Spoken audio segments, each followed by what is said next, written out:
Jai Gopi Janavallabha Kunjabi Jai Gopi Janavallabha Giridharadhari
Jai Gopi Janavallabha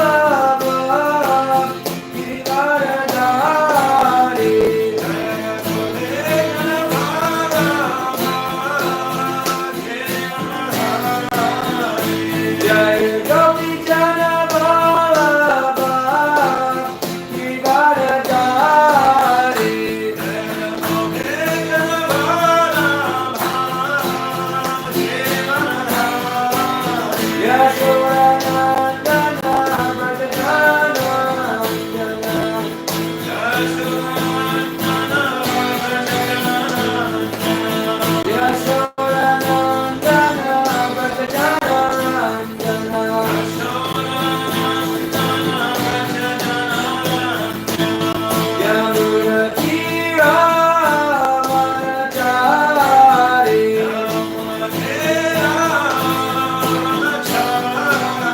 Yamuna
Prabhupada ki Jai.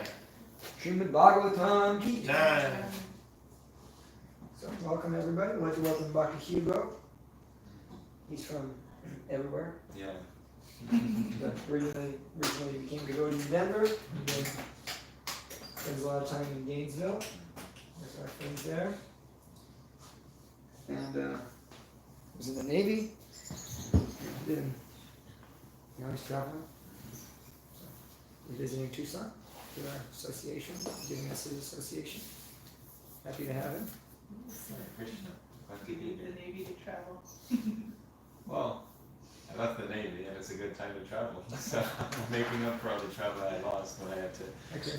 go through 5 weeks of permission and paperwork to travel. So now I'm taking the opportunity to visit devotees and friends and stuff.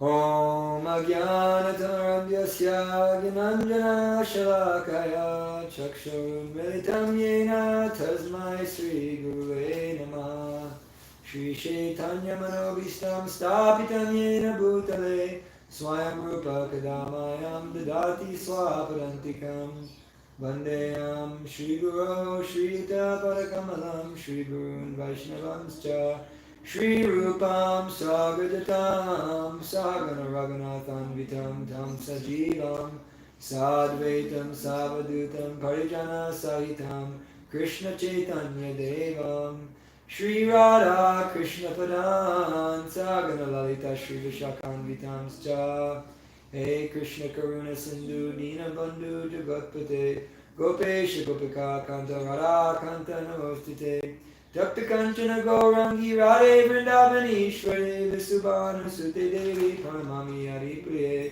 Namaste Girirajaya Shri Govardhana Namane Shesha Klesha Nashaya Paramanandadaya Patitanam Pavanebhyo Vaishnavebhyo Namo Namaha Jaya Shri Krishna Chaitanya Prabhu Nityananda Shri Advaita Gadadhar Srivasari Gaur Bhakta Hare Krishna Krishna Krishna Hare Hare Hare Rama Rama Rama Hare Hare Mare Kabando Matsangin Madguru Manmadana Madnistaraka Madbhagya Madananda Namostute Asaru Saru Tadayanati Nicho Chatakara Anamunchakara Chinmam Premna Ripkatayospura Om Namo Bhagavate Vasudevaya Om Namo Bhagavate Vasudevaya. Om Namo Bhagavate Vasudevaya Om Namo Bhagavate Vasudevaya. Om Namo Bhagavate Vasudevaya Om Namo Bhagavate Vasudevaya. Rayanam Namaskritam Naram Chaiva Narotamam Devyam Saraswatim Vyasam Tato Jayam Mandirayat Nasta Prayeshu Bhadreshu Nityam Bhagavata Sevaya Bhagavate Uttama Shloke Bhakti Bhavati Naishtaki Aho bakiyam. Aho bakiyam stanakala kutam. Jigha maya payatu. Different verse. I memorize this new verse. For this particular verse, but memorize it today. Okay, so here we are. Srimad Bhagavatam class. We're missing the presence of Govinda Madhava, Radha Sundari. Mohini probably will still be here. We'll see. It's usually late.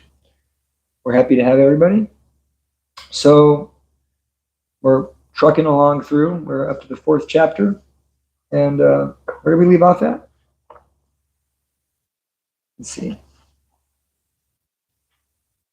28. 28 is what I thought, yeah. Or 28.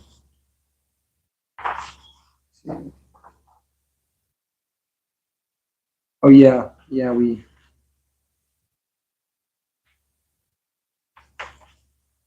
almost finished the 4th chapter, didn't we? We didn't finish it. Okay, so let's do a little review. So where we're at, since we have our new guests, we'll do a little Maha review about what's going on, since we're trying to put the Bhagavatam together for everybody's connection. This is our Bhakti Vaibhav based kind of class, so it's going much faster than normal class. We're going through many verses, only reading certain purports, and it's been really sweet, been really rewarding, because people get a bigger taste of the Bhagavatam rather than verse by verse. They're seeing why it's happening, how it connects. And so the first canto of Srimad Bhagavatam is, of course, the history of Srimad Bhagavatam. And that canto exists more or less as a history and as an introduction to the qualifications necessary for one who wants to speak the Bhagavatam and for one who wants to hear the Bhagavatam.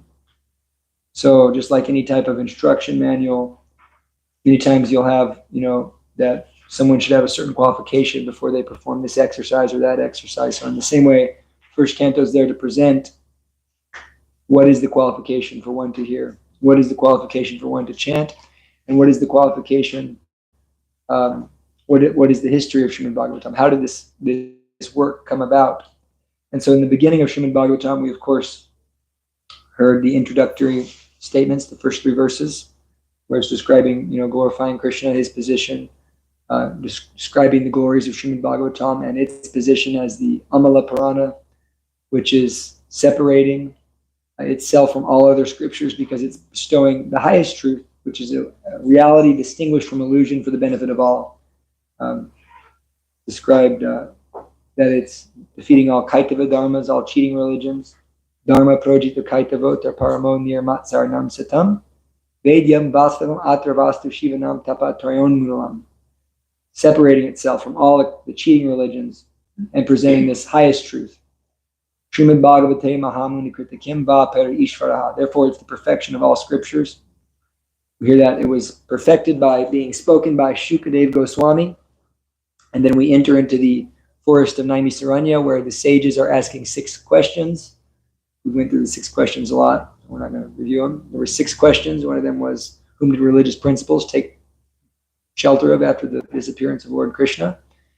And so after the 6 questions were answered during the Divinity and Divine Service chapter, which is chapter 2 and 3, chapter 2, and chapter 3, the incarnations of the Lord, now we're hearing specifically about the history of Bhagavatam. And so the great sages begin to ask at the beginning of this chapter, chapter 4, they begin to ask questions about Shukadev Goswami. So in chapter 3, verse 3 of chapter 4, in which yuga, at which place, for what reason, and by whose inspiration did Vyasadeva compile the Bhagavatam? So this is the question that was asked. And so then we're hearing the answers, or as we go on, we're going to hear the answers. Also, questions were asked about Shukadev Goswami. He was a Mahayogi. He was Samadrik, Nirvikalpakaha. He was a equipoised monist. He was Enkatanta Matihi, whose mind was always concentrated in monism. He was Unirdaha. He was transcendental to mundane activities. And he was Gudo Muda Iviyate. Being unexposed, he appeared very ignorant. We heard, of course, how he went in front of the naked ladies, and they were unfazed by him because he was so innocent. They could understand the nature of his mind. However, when Vyasadeva crossed, they became bashful because they understood that he is still making distinction between man and woman. So no one can imitate Shuka. And then we heard about the qualifications of Maharaj Parikshit. So he's the perfection of a hearer of Srimad Bhagavatam. He's the perfection of a chanter and the perfection of a hearer. Our good question askers are gone, so you guys have to step up and ask questions. Because Mohini's not here, Govinda's not here, Nomar's not here. Those are our main people that keep the discussion going. We got Shane. Shane, oh yeah, Shane, she's like the main, she's shooting it. So we heard about Maharaj Parikshit's birth and activities, when it was questioned. We heard about, the bewilderment the sages had about, why is it that this king who was so powerful and he had everything, he had so many people under his control, why did he leave everything to go onto the bank of the Ganges and sit and hear Bhagavatam and fast till death? And we heard about the birth of Vyasadeva, we heard about how Vyasadeva divided the Vedas. And because he saw Kali Yuga, he saw how everything was going to go down. We heard about the different divisions of the Vedas. Anybody remember how the Vedas were divided into four, and then the Puranas were also set there, right? The Puranas were for those who are Dvijabandhu and Sudra, right? Dvijabandhus and Sudras, which is all of us in the age of Kali, are more able to understand through story rather than understanding the Vedanta Sutra and these Vedas, which are very complicated and extensive. What? The dummies. Yeah, essentially for the dummies. But within that, of course, Vyasadeva placed the Bhagavad Gita, which is the essence of all the Upanishads and of all knowledge, because the Bhagavad Gita is in the Mahabharata and is the supreme Upanishad. We heard about the difference between Shruti and Smriti. Anybody know that? It's transmitted or something. Yeah. So you have something to say, Gaurav? So Shruti is that which is coming from Krishna, heard from the personality of Godhead. It's transcendental sound vibration, Shabda Brahman, and so it is always existent, eternal instructions, which were generally passed down as they are from disciple to guru. And Smriti are memories or stories or pastimes which are seen and heard and remembered by the sages. So the Puranas are considered Smriti Shastra, and the Vedas, Upanishads, are considered Shruti Shastra. And so many times in India or in different circles of Vedantists, we take that Shruti is more important than Smriti. Of course, that's not the case, because Smriti is the actual way in which we understand the Shruti. How is the Shruti lived? And we talked about Yavana scriptures. There are also scriptures that appear for some time and then disappear, such as the Quran, the Bible. They're scriptures. They're only existent for some time and they disappear. They're not eternal like the Vedas, which go on forever. And that leads us to where we're at right now. I think we're at 26, right? Actually. No, we're at 28. Okay, Vyasadeva's contemplation. So let me open up here. I brought my own Bhagavatam today.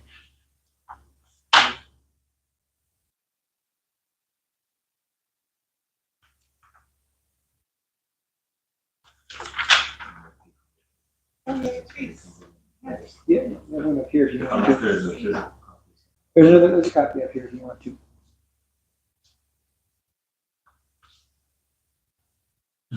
This is text 28 and 29. Drita Vratena Himaya Chandamsi Guravo Gnaya Mamita Nirvyalitena Kritam Chanushashanam Bharata Vyapadai Yamna Yartascha Pradarshita Trishite Yatra Dharmari Shri Shudra Divir Apyuta. So this is Vyasadeva's contemplation.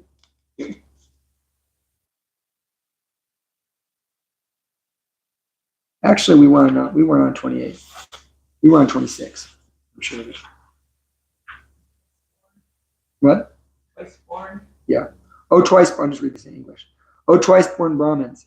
Still, his mind was not satisfied, although he engaged himself in working for the total welfare of all people. Purport. Srila Vyasadeva was not satisfied with himself, although he had prepared literatures of Vedic value for all around welfare of the general mass of people. It was expected that he would be satisfied by all such activities, but ultimately he was not satisfied. So he wasn't satisfied. Why was Vyasadeva not satisfied? Because he didn't speak directly about it. Yeah, he didn't speak directly about bhakti. So this is a very instructive part of the Bhagavatam here, 27. Nati prasida dridhyaya saraswatya state suchau vitarkayan viviktasta idam chovacha dharmavit. Thus the sage, being dissatisfied at heart, at once began to reflect, because he knew the essence of religion, and he said within himself, purport, the sage began to search out the cause of not being satisfied at heart. Perfection is never attained until one is satisfied at heart. The satisfaction of heart has to be searched out beyond matter. This important point Prabhupada's making here is that dissatisfaction is the opposite of perfection. Of course, satisfaction equals perfection. What is that satisfaction? We described in the 6th verse of the 2nd chapter of the 1st canto. Right? Savai pum samparadharmo yato bhaktir hoksajay aitu kyapratyata yatma suprasiditi. So if we want suprasiditi, yatma suprasiditi, complete satisfaction of the soul, process is unmotivated and uninterrupted devotional service. So that's our big issue. We say that word envy a lot. We hear that in our circles. What's the Sanskrit word for envy? Do you know?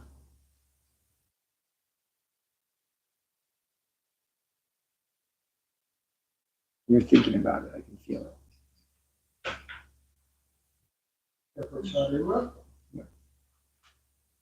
Matsarya. Matsarya is the word for envy. This word matsarya is what Prabhupada translates to envy, but actually matsarya in a sense means overall dissatisfaction with the way things are. This overall dissatisfaction at the circumstances in our life, that's a type of envy, because Krishna is the controller and we don't want things the way Krishna wants them. We want things the way we want them. And so therefore, there's always a sense of dissatisfaction. But the Bhagavatam, the Paramahamsas are free from envy. Yavicharena is unfailing. Mamchayo Yavicharena. Sarvabhuteshu. That's in there too. That's a different word for envy. But this word matsarya is generally used as like kama, loba, krodha, matsarya. So this matsarya is very dissatisfying for those tardy. You start walking the door. You're a teacher, right? You're not a teacher anymore. Now you're a principal. You're a principal? She's going to be a principal. She's going to be a superintendent someday. In Bulgaria or here? Anyways, continue. Right? If you want to be in my school. I'm going to write you a referral and send it to Gurudev. Okay. Thank you for coming. Is this your last one? Well, I almost didn't come just because, like, there's a lot going on, but no, I'm going to try to make it to Wednesday, and Wednesday will be my last. Okay, we were saying how much we're going to miss you. We don't have Govinda. We don't have Omar. Shayna's our question generator here. You're like one of the big question generators. So thanks for coming. Yeah. Anyhow, when you get back after a year, you'll still come. We'll still be going, hopefully. Yes. Niche. Right. So anyways, this envy is this dissatisfaction of the heart, right? And we don't want things to be the way they are. We want to always adjust something. We're always dissatisfied. We're never feeling fully yayatma suprasiditi. And so Vyasadeva was also feeling this dissatisfaction. And we're unsatisfied. What's that? Oh, I said Vyasadeva was feeling unsatisfied because ultimately he had engaged in his actual position of ahaitu kyapratiyata bhakti yogena sevate. Bhakti yoga prayojita, this bhakti yoga, until hoksajay, which will bring about this yayatma suprasiditi. What were you going to say, Prabhu? How do we explain Vyasadeva being an avatar and yet seemingly error and be dissatisfied, and then later like chided by His guru. This is all transcendental lila. Of course, Vyasadeva is actually a position, not exactly a personality, it's a position. There's a personality, Krishna Dvaipyanya Vyas. This Vyas's name is Krishna Dvaipyana. And so even you look in the Bhagavatam and you open the title page, it says, really nicely, it says Krishna Dvaipyanya Vyas. Oh, it doesn't say it in this version. It took out the author's name. That's lame. That's lame. Oh no, the first title page, Krishna Dvaipyanya Vyas. Second title page doesn't. Srimad Bhagavatam of Krishna Dvaipyanya Vyas. So this Vyasadeva is Krishna Dvaipyanya Vyas. And so he's an incarnation of Vishnu Tattva, but not all Vyasadevas are. So they're playing the role of apparently becoming, say that again? In a sense, Dalai Lama's, that's like a bodhisattva is a different type of thing. It's like a soul who continuously reappears and tries to liberate people. In that sense, like the way you would see the Dalai Lama, or they would see the Dalai Lama, all spiritual masters of the Vedic philosophy are in that position of continuously coming back to liberate and help their disciples and make more disciples. Like that's an agreement they come to. We'll actually talk about that today, hopefully. But Vyasadeva is actually an incarnation of Krishna, or Krishna Dvaipyanya Vyasa is at Vishnu Tattva, meaning he's of the Tattva of God. So he's playing the role of becoming bewildered. And we see that also, that, similar to Arjuna. Also, Krishna becomes apparently bewildered at times, in the 10th canto, when he's fighting the demon Salva.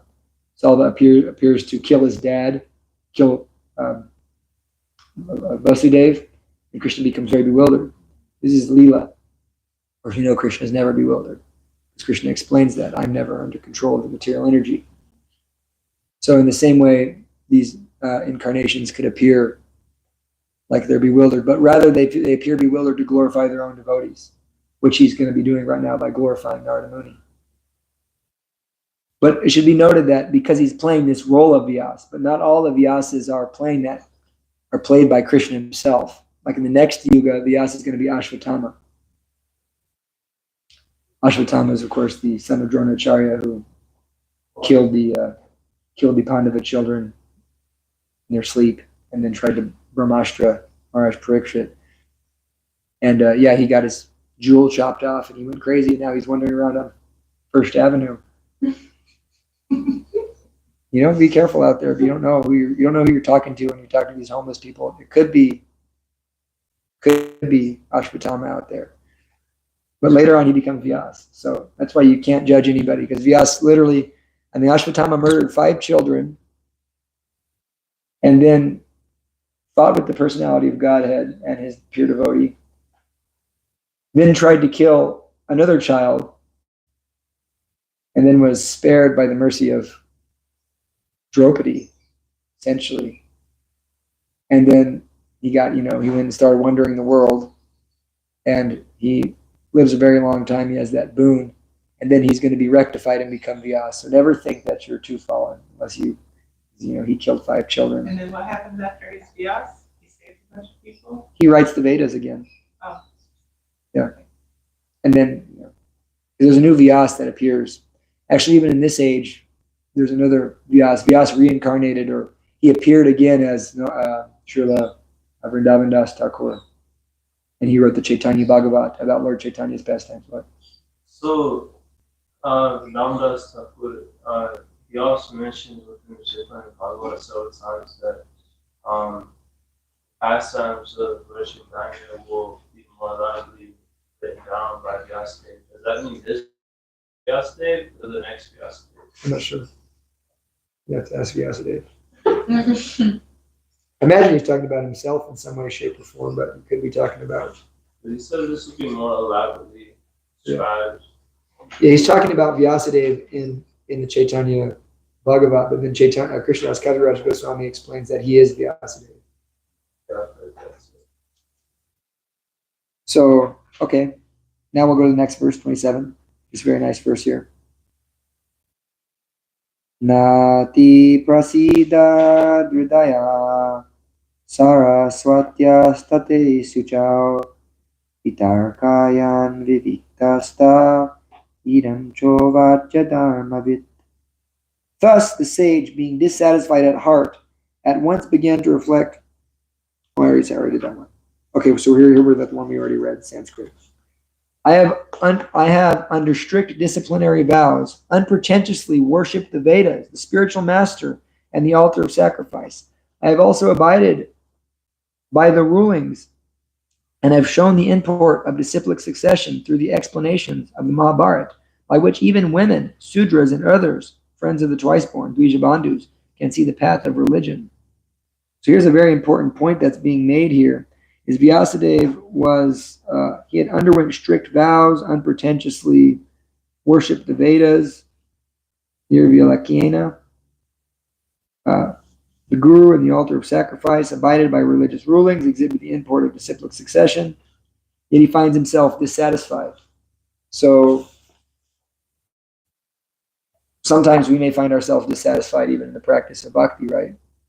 And we're chanting, getting programs, eating prasadam, and I'm not satisfied. So how do we explain this?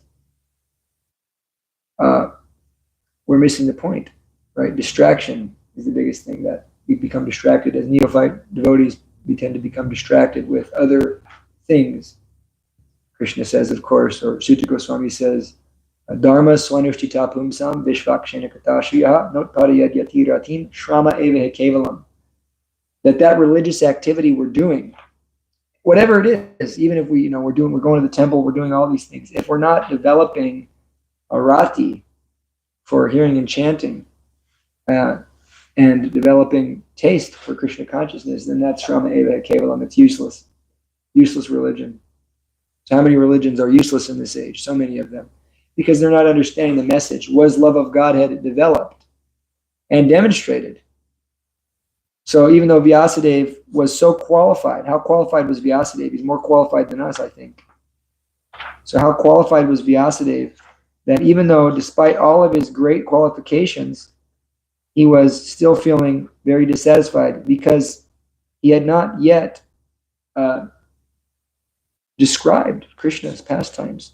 So that's only the point that we should very seriously take to this process of describing Krishna's pastimes. Because we may say, I'm learned, I'm following all the rules, right? We feel that sometimes. I'm under strict disciplinary vows. I'm a brahmachari. I'm worshiping the Vedas, reading every day. I'm worshiping my guru. I'm going on the altar. I've abided in everything, yet I'm still dissatisfied. So why is that? Then he says, I'm feeling incomplete, though I myself am fully equipped with everything required by the Vedas. Yet I'm feeling incomplete. What's a sign of incompleteness, right? Anybody know Prabhupada's famous line in Isha Upanishad? First mantra. First invocation mantra. Om Purna Mala Purnamidam Purnat Purnasya Udachyate Purnat Purnasya Adaya Purnameva Vashishyate. Right? We hear about the personality of Godhead is perfect and complete. And although so many complete units are emanating from him, he remains the complete balance. Right? So Prabhupada says in the purport to that verse that the feelings of incompleteness exist due to incomplete knowledge of the complete whole.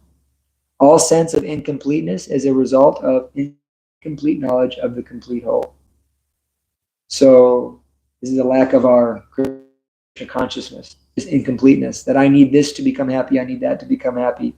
I'm feeling dissatisfied because I have incomplete knowledge of the complete whole. So how do we develop complete knowledge of the complete whole? Vasudeve Bhagavati Bhakti Yoga Prayojitaha Janayat Yashu Vairagyam Gyanam Chiyada Haitukam. That Bhakti Yoga unto Bhagavan Vasudeva, if you do that properly, that's the key term here, that you're actually engaging in genuine sadhana bhakti. Janayat Yashu Vairagyam Gyanam Chiyada Haitukam. Then from that causeless knowledge and detachment is born. So that detachment is indicative of satisfaction, and that knowledge is indicative of understanding I'm not this body, becoming Brahmabhuta Prasanatma, Nasochati Nakankshati. So Prasanatma, that means the mind becomes fully joyful, Prasan.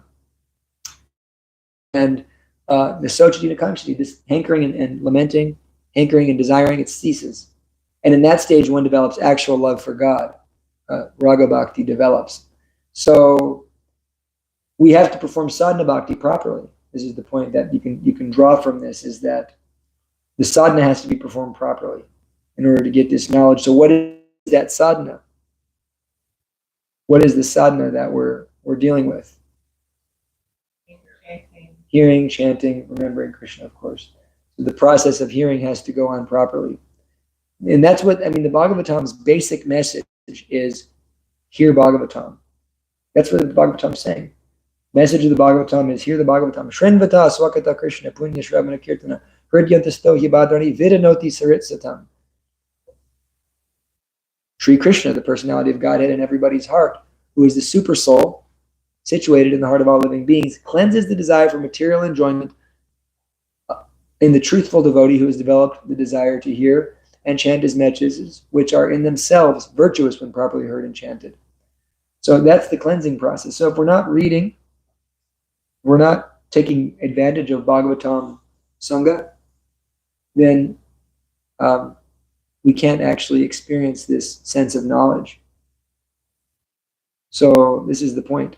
We can study all the Vedas, we can know so much material knowledge, we can do all the pujas and all the rituals, and we can bow down and say all the prayers properly, but without actually engaging in the basic sadhana of Krishna consciousness, and dissatisfaction will be there. And Srila Prabhupada demonstrated that point on a practical level. You will be dissatisfied if you're not reading my books. Prabhupada said that. You're not reading my books, therefore you're dissatisfied. And he was very strict with his disciples in that way. So it can be discouraging because how many of us, some of us don't read, or we don't read enough, or we feel like we should read more. So, the encouragement is that everything we do is always going to be beneficial. Try to increase our reading. And the reading will bring all auspiciousness to us. Reading will increase our taste for chanting. Also, Shravanam, Kirtanam. So it's all encouragement. Prabhupada gave us these books to encourage us in Krishna consciousness. We have the Jagat Guru of the universe encouraging us personally. We take up these books and we read them. I know that, for me, it's like if I don't read enough, then everything falls apart. There's nothing, just darkness. But if I read, then I'm, very happy, very joyful, very jolly, very satisfied, and I'm able to live for others. And so this is the mercy of the spiritual master is so important. We say that so much of the time, right? Yasya prasadad bhagavat prasado. Yasya prasadad nagati kuntopi. We say that, right? So we don't want to be mystical. We don't want to be sentimental. Lokika Shraddha. We want the Shastrika Shraddha that we're singing every morning. Yasya prasadad bhagavat prasado. Yasya prasadad nagati kuntopi. That with the mercy of the spiritual master, everything's possible. Without the mercy of the spiritual master, nagati kuntopi. Destination unknown. Destination unknown. So it's really, wonderful to say like, yeah, I get the mercy, but Guru Mukha Padma Vakya, Chitate Koryakya. My only desire is to have my consciousness purified by the words emanating from your lotus mouth. But we take that seriously. Otherwise, are we just being, what makes us any different from the, those guys who go to church on Sunday? And, I'm a good person because I go to church on Sunday. I'm a good person because I go to Guru Puja and I sing the song. But we're not living it, right? We got to live it. Guru Mukhya Padma Vakya Chitte Koryakya. Watch out for the good. Right. They're the ones to watch out for. You got to watch out for all the people. Actually, you got to watch out for everybody. Unless they're a pure devotee of the Lord, watch out for them. Watch out for me. Seriously. No, seriously. Your friend in the mode of goodness is your enemy in the mode of passion. Therefore, you can't judge anybody. You can't say, oh, I thought you were so nice and now you're not nice. I felt now you're not. That doesn't mean anything. You were my friend and now you're not my friend. No, that's all. You were in Maya, actually. Because you were seeing them as their body. You were seeing them as the mode they're in. And you were thinking your mode is similar to my mode and we're cool. Therefore, the only way to really be friends with anybody is to encourage them in Krishna Bhakti. And that's the position of self-realization. If you can genuinely encourage people in Krishna Bhakti, genuinely just try to encourage them, try to be a servant. And whether that means keeping your distance. If I can't the mode you're in because it's making my modes active, to back off. But that makes you a genuine friend of everybody. That's surrender to the mission of the Guru, but you get that from first hearing the Guru's mercy. Prabhupada's given us all the mercy. We have to receive it. So we're more hardcore than the people who go to church on Sunday, because we go to church, temple devotees. We go to church every day, and we still don't do it. So, of course, we want to live it. We want to live it as much as possible. Remember the twice born? Twice born is the name of brahmanas because they take a second birth at the time of initiation. So anybody who's initiated is called a twice born, Dvija, especially Brahminical initiation. That So, sounds like it's a bad thing, though. no, it's a good thing. Can be understood even by women's sutras and friends of the twice. Friends of the twice born, not the twice born. Oh, Friends of the twice born means Dvija Bandhu means those who are not Brahmins, but those who are born to Brahmins, but they're not actually qualified, right? Like if you have two doctors have a child, it doesn't make that child a doctor. That child may have a high inclination to become a doctor, but they can't be a doctor. And so many times in India, especially people who say, we have one person who comes here, I'm born in a Brahmin's life, just like I'm white, I'm better than you. I'm Brahmin, so I'm better than you. So that's very prominent in India. twice born are like baptized people. Essentially, you can say, although, like when we hear, sometimes we hear about the born again Christians, and I tell them, actually, the born again happens after you die. So, you will be born again, trust me. I can tell by the way you're acting. Okay. So, yeah, our qualification, it's not about, all the things we do, it's about our attraction to hearing and chanting. So, Vyasa says, I'm feeling incomplete, though I myself am fully equipped with everything required by the Vedas. Undoubtedly, Srila Vyasadeva was complete in all details of Vedic achievements, purification of the living, unless purifying ourselves, but we got to become clean. And then the famous verse we'll have Gauranga Prem Prabhu read, 31. Very nice verse here. Inga Bhagavata Dharma Naprema Nirgupita Ya Paramaham Sanam Aiva Hyachuta Priya. This may be because I did not specifically point out the devotional service of the Lord, which is dear both to perfect beings and to the infallible Lord. Purport. The satisfaction which was being felt by Srila Vyasadeva is expressed herein in his own words. This was felt for the normal condition of the living being in the devotional service of the Lord. Unless one is fixed in the normal condition of service, neither the Lord nor the living being can become fully satisfied. This defect was felt by him when Narada Muni, his spiritual master, reached him. It is described as follows. So, yeah, here we're hearing, oh no, place gone. Here we're hearing about his dissatisfaction. He's realizing this is because I haven't described the glories of the Lord. So this is a point that Prabhupada makes. I heard one lecture once. Prabhupada said, you cannot be happy unless you hear the pastimes of Krishna. You can't be happy. The pastimes of Krishna will satisfy us because that's our home. We're not from this world. All the stuff going on in the news, the Donald Trump pastimes, P. Diddy pastimes, and all the different pastimes going on people are keeping up with. People want to hear pastimes, but they don't want to hear pastimes of Krishna.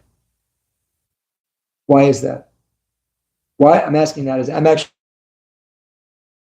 Why do I'm people? confused why God would have a pastime. Like, why does he have any desire at all? Like, what's the motivation? Why would God not have a pastime? Is my question to you. I don't understand why he would even open up his eyes. Like, he was forever and silent from God. I don't think so. I think you have to have. He's unlimitedly fun. He's everything. He does sit there. That's also one of his pastimes. When we hear about Mahavishnu, he's in Yoga Nidra, just absorbed, but he also has unlimited. He's not motivated. We're motivated by love. It's different. See, like Srila Prabhupada was asked once by an interviewer, how is it you're working so hard? Prabhupada said, I sleep 2 hours a day. Prabhupada slept 2 hours a day for all the years he was doing his active preaching. Prabhupada wrote all these books in 12 years. All of this. How is it possible? And he sent a mail letter, wrote a letter, return letter back to everybody else. Vigorously, traveled all around the world 12 times. Prabhupada said, this interview asked him, is it possible for someone like me to do this? Prabhupada said, no. Very strongly, no, you're not possible. Because Prabhupada's motivated by love. A devotee motivated by love can do things that are impossible. And Is Krishna a devotee? no, Krishna's not a devotee, but Krishna is motivated out of love too, more than us. Krishna is motivated out of love for his devotees. So the absolute truth is not just God. You have to understand that. You can say that the absolute truth is God, but we have to see everything as a whole. You are part of this creation, no? You can't deny that. You're part of this creation. So therefore, you are also part of this absolute truth. You have some role to play in this divine experience of which he is having, because you exist. That has to be acknowledged. Mayavadis want to say, I don't actually exist. But there's no evidence to support the fact that you don't exist. There's zero evidence to support that fact. There's no evidence. They just want to say that because they hate themselves. It's a type of spiritual suicide. You cannot support that you don't exist. Therefore, the Ishopanishad explains, Om Purnam Adapurnam Idam Purnat Purnasya Udachite. Purnat Purnam Adaya Purnam Eva Vashishyate. Personality of Godhead is perfect and complete. He is perfect and complete. So why are pastimes? However, so many perfectly complete units emanate from him. You are also perfect and complete. But due to lack of knowledge of the complete whole, you're feeling incomplete, you see? So this lack of knowledge of the complete whole is the issue. Now, when we understand the complete whole in its entirety, that God and God's energies, can you separate the sun from the sunshine? No. Can you separate, the light from the light bulb? No. So you cannot separate those things. They're inseparable. Therefore, the absolute truth is not just this masculine Krishna, this Purusha. It's Purusha and Prakriti. It's the energy and the energetic. And therefore, the interaction between the energy and the energetic constitutes the actual absolute truth. And so Krishna interacts with his own energies. You see, as a whole, that is the absolute truth. Therefore, what is the only motivation God can have is ultimately for pleasure. That's all you want to do, right? We understand actually from ourselves, we can understand that we desire pleasure. So God also is desirous of pleasure hour because he's full and we're not experiencing pleasure. He's experiencing pleasure constantly. However, we don't have to experience pleasure constantly because we've separated ourselves from him. But when we're in our true constitutional position, I'm his energy and he's him, unlimited pleasure is available for us. Prabhuji? Reminded of Prabhupada's Guru Bhakti Siddhanta Saraswati Thakur. And one European disciple, O.B.L. Kapoor, was German. He came to India. He was curious. Oh, yeah. He was looking for transcendence, and he came. He traveled all around India, and he found Lord Shiva, and Lord Ganesh, and Lord Brahma, and Saraswati, and Lakshmi, and Durga, and he saw all these different gods and deities. Okay, this is all interesting. Then he came to Vrindavan and he encountered Krishna through Bhakti Siddhanta Saraswati Thakur. And when he learned about Krishna, he thought, this must be God. The God. Why? Because he said, I see all these other gods, this God's like sitting in meditation, they're just very serious. Man, these other gods are creating, weapons, managing the universe. This guy's like so violent and everything. Krishna. Krishna's just playing in the forest with his friends. And God means that being that is most powerful, is most capable, most competent. So, well, why do people in this world want power, money, and fame, and so that they can have freedom, so they can travel where they want, or they can hang out with the people they want, or like enjoy the things that they want. So he said, so God's the most powerful. What would he do with that power? He'd just have as much fun as he can. And for him, that was like very moving. And so he became a disciple of Bhakti Siddhanta Saraswati. Krishna's just enjoying. Yeah, Krishna's I appreciate the logic. Yeah, it's the absolute truth. And so, yeah, Krishna has pastimes because Pastimes exist in this world, therefore pastimes exist in the spiritual world. You can't have something that doesn't exist in the absolute truth, you see? It's just a perverted reflection. Everything we can call as Maya or as, even negative emotions like anger also exist in the absolute truth. They're there also. There's spiritual anger. There's spiritual sadness. But these are types of ecstasies. So sometimes we hear about the New Agers, they're always like, I want to experience everything. That's true, I get you. I get that too. I came to experience the sadness, the suffering. I get that. That's the good sentiment of the soul. I want to experience the rasa, the taste of sadness, but your sadness is like, it's like I want to experience something, sweet, but rather than eating something sweet, I'm eating like, a piece of plastic candy. And this is what sweetness tastes like, right? But it all just tastes like pain. But there is spiritual sadness, which is actually sweet. There is spiritual anger, which is actually sweet. And that can be experienced by a devotee even in this life. So, Anyone else know why someone would not want to hear Krishna's pastime? I want to hear it alternate. oh yeah, I asked that question. My son would not. Why do people not read Prabhupada's books? That was a question. Devotees especially, why is it? It threatens what they experience as enjoyment. Exactly. That's exactly it. I don't want to read Prabhupada's books because deep down I know I'll have to stop my nonsense. That's it. I've actually met people who started reading Prabhupada's books, and they're like, "Yeah, I started reading and I put it down." That is because it. I immediately It's knew subconsciously, I don't want to do this. They know that if I do this, I'm going to have to surrender. You can't read the Bhagavatam and not surrender. You cannot do it. I promise you that. You can't get through this book and not surrender more and more. You know too much. It's like, I know too much, You can't handle the truth. That's what you're telling yourself. Because if I sat down and I read every day, I know that I have to give it up. It's actually going to kill you. It kills your false ego. That's what it's doing. It's making me let go. Like, I don't want to have to hear it. And even though I think I do, but why not? You know it. Like, you have sincere people, right? They're sincere. They're doing everything. But get those books away from me, man. Because if I open those books up, I know. Whatever you read that's so scary, is it coming? It's coming. Okay. It's like the Master Yoda, he goes, I'm not afraid. He goes, you will be. You will be. No, we'll have to hear, we have to go through 3rd, 4th, 5th canto, 3rd, 4th, 5th, 6th canto, those cantos really tear it up. And they really, really, really put a hole in material enjoyment. And, those devotees who read those, read the Bhagavatam, there's a light and day difference.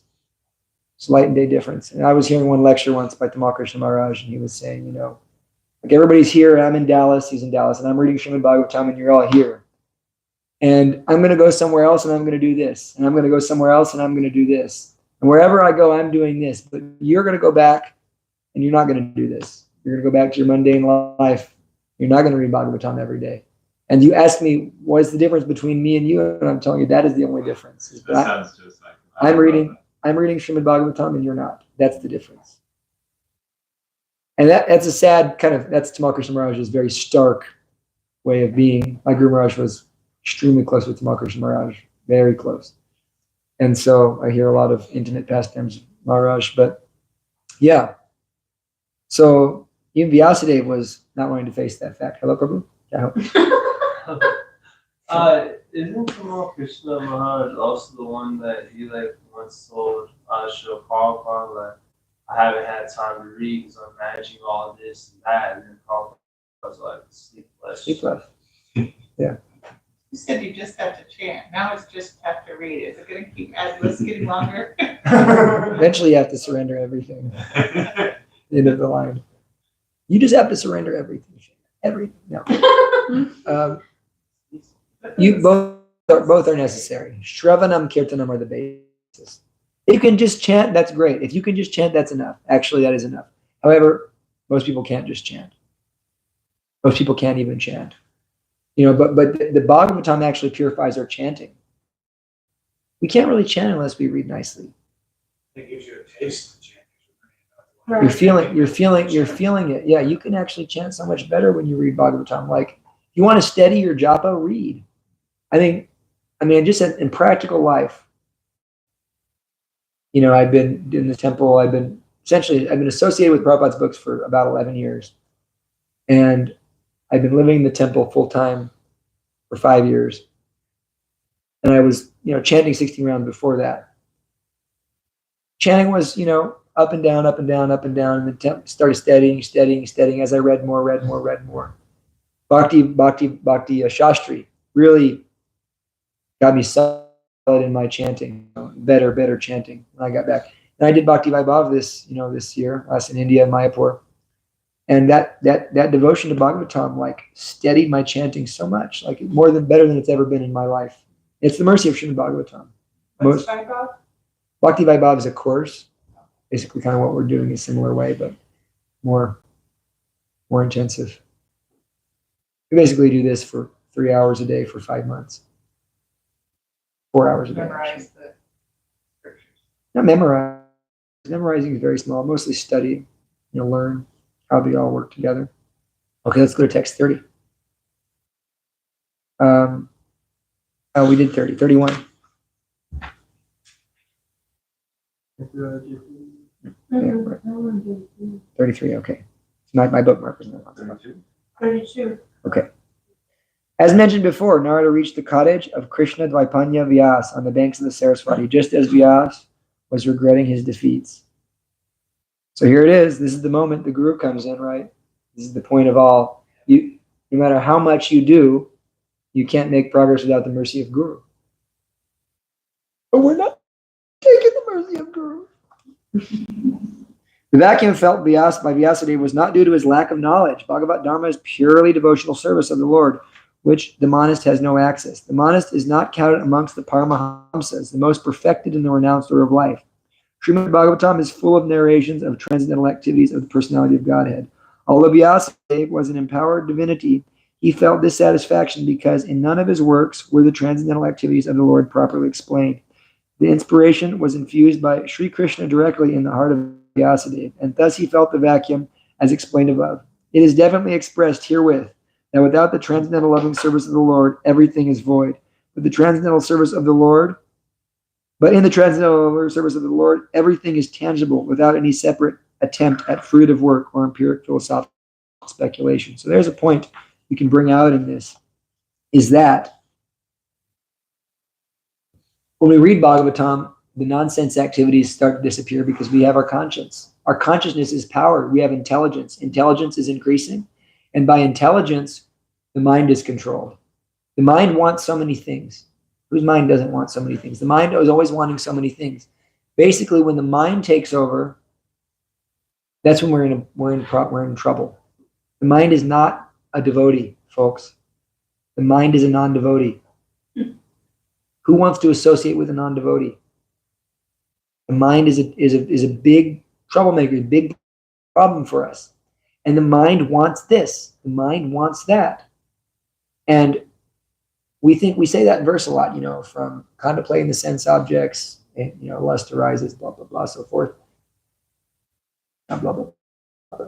I don't want to use that in terms of Shastra, etc. But we're past that point. We've been contemplating the sense objects for millions of lifetimes. We're just at the point of bewilderment, basically. We can apply that in future sense objects as devotees, but the mind is so attached to the sense objects. He's so attached. He wants, and he concocts a way to be happy. Because I'm not satisfied here, I got to be satisfied here. 1 second, I'll get you. I'm going to finish my point. Become satisfied. He's always dissatisfied. So the mind needs to be controlled by intelligence. So intelligence means spiritual knowledge.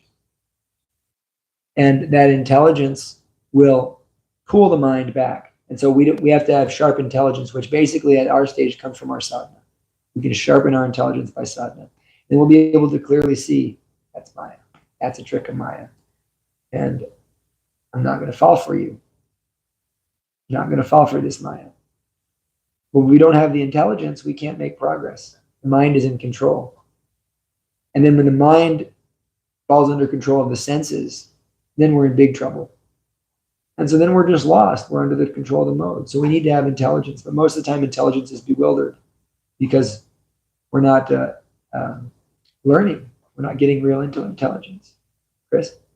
Is the mind the same as the false ego? Or how do they compare?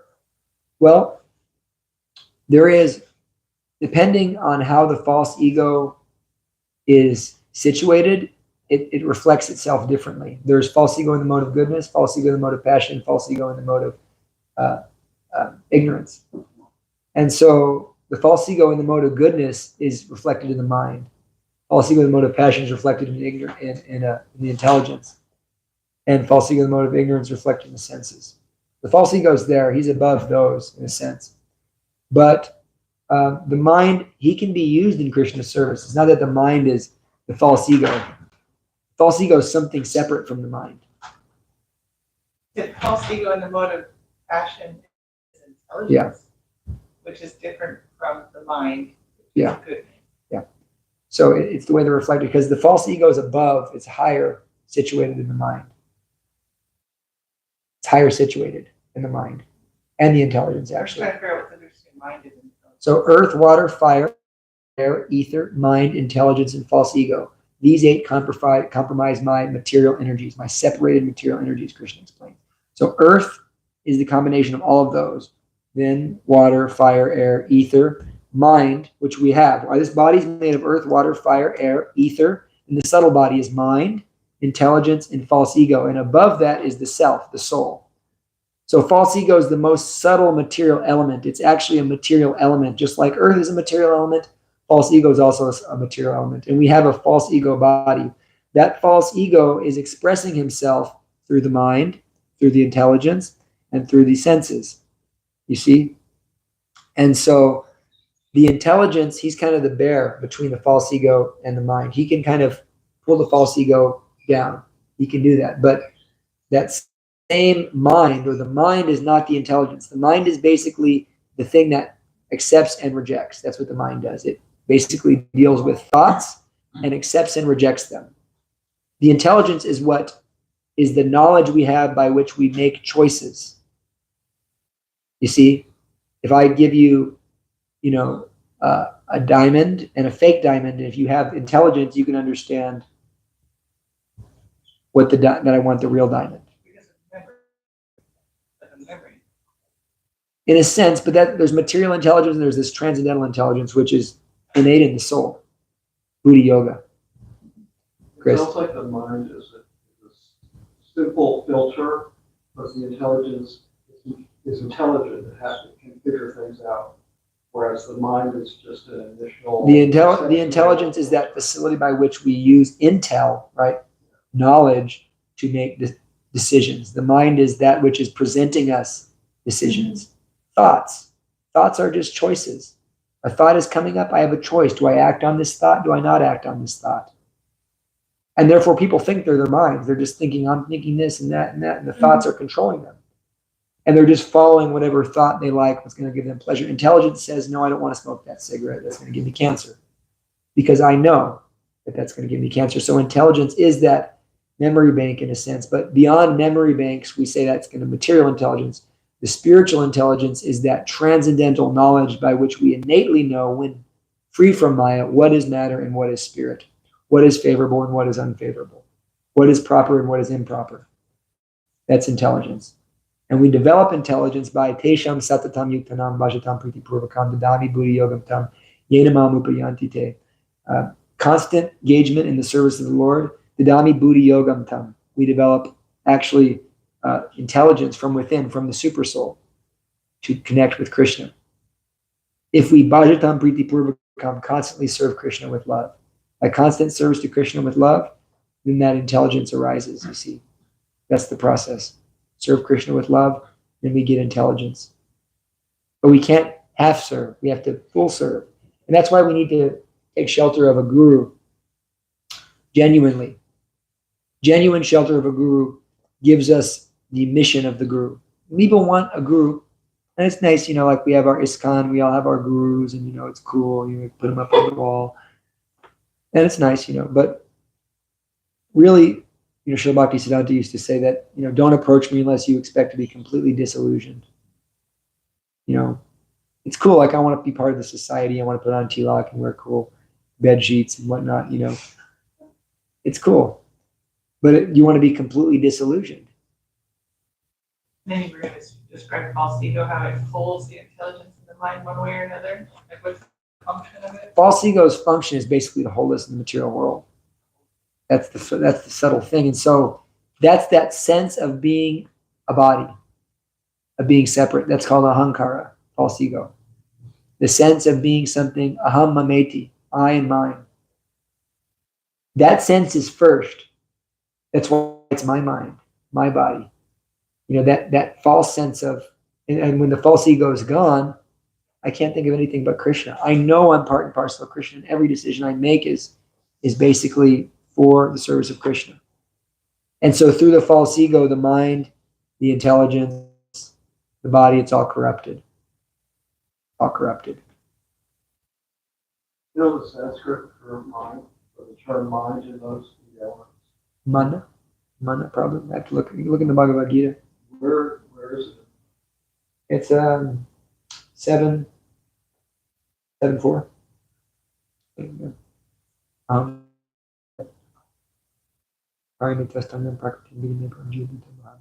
Yeah, 7:4. You look somewhere in the 7th chapter for sure. But anyhow, so that's the case, right? The mind is always causing us issues. He's not a devotee. We don't want to be pulled by him. We need intelligence, and therefore, if you want to approach a guru, I want to be completely disillusioned. That complete disillusionment is also meaning the surrender to the mission of the guru. Like Srila Prabhupada, why was he so exceptional amongst his godbrothers? What made him exceptional? He did what his spiritual master said. He was a genuine disciple. He followed his guru. By following the guru's order, we can develop full absorption. The guru is working with us. It's not that like we have to have that desire that I want to do something for my guru. I want to do something for Srila Prabhupada. That means first and foremost, hearing, of course. I want to hear properly by reading. And I want to serve properly by serving constantly. Now I accept that mission. And I make that the goal. Mam ekam sharanam vrajaha. I make that the goal of my life. There's one purport in the 4th canto. Srila Prabhupada says that the disciple will meet Krishna personally in the order of his spiritual master. He will meet Krishna.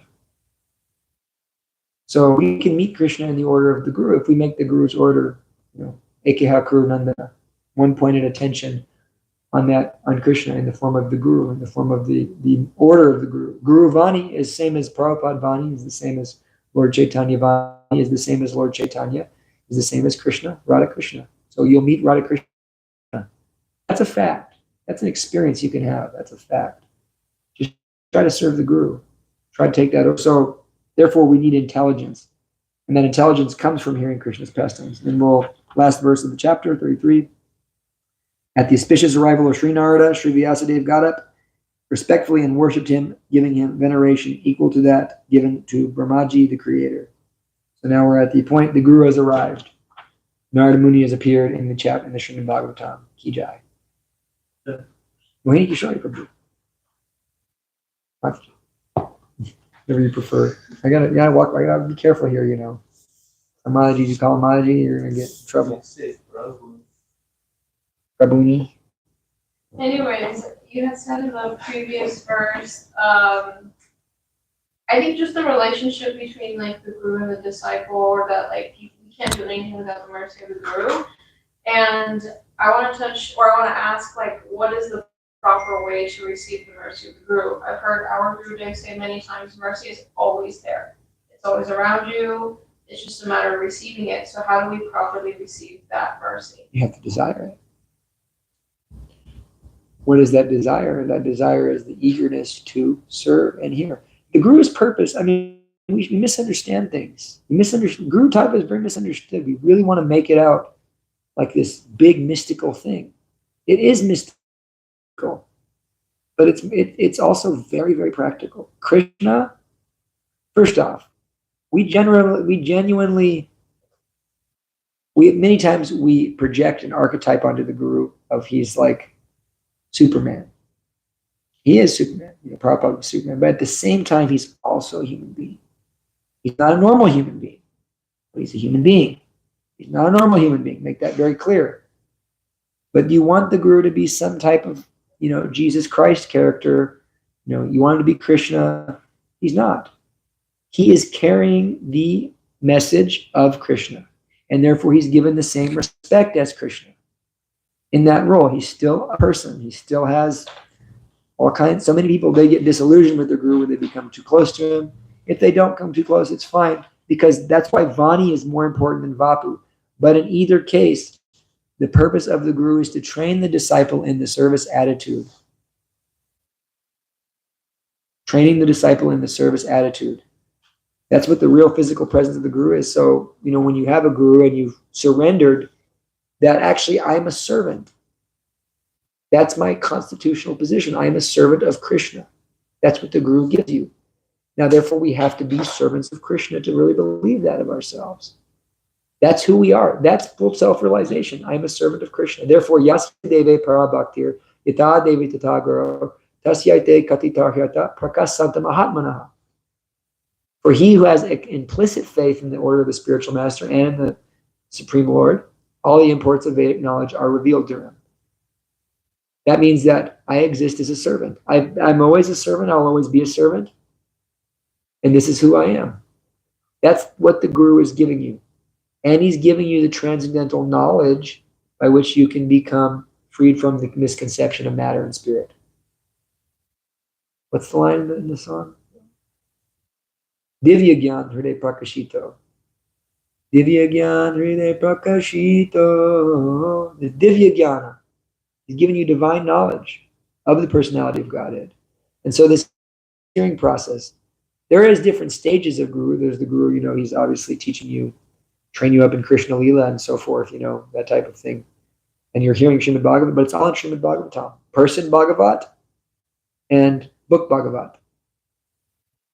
And so by rendering service, Shru Shro Shradanasya Vasudeva Kata Ruchihi, Syamahait Sevya Vipra Punya Tirmana Shevanat. By rendering service to those Bhagavats who are free from vice, one develops affinity for hearing the message of Vasudeva, Krishna.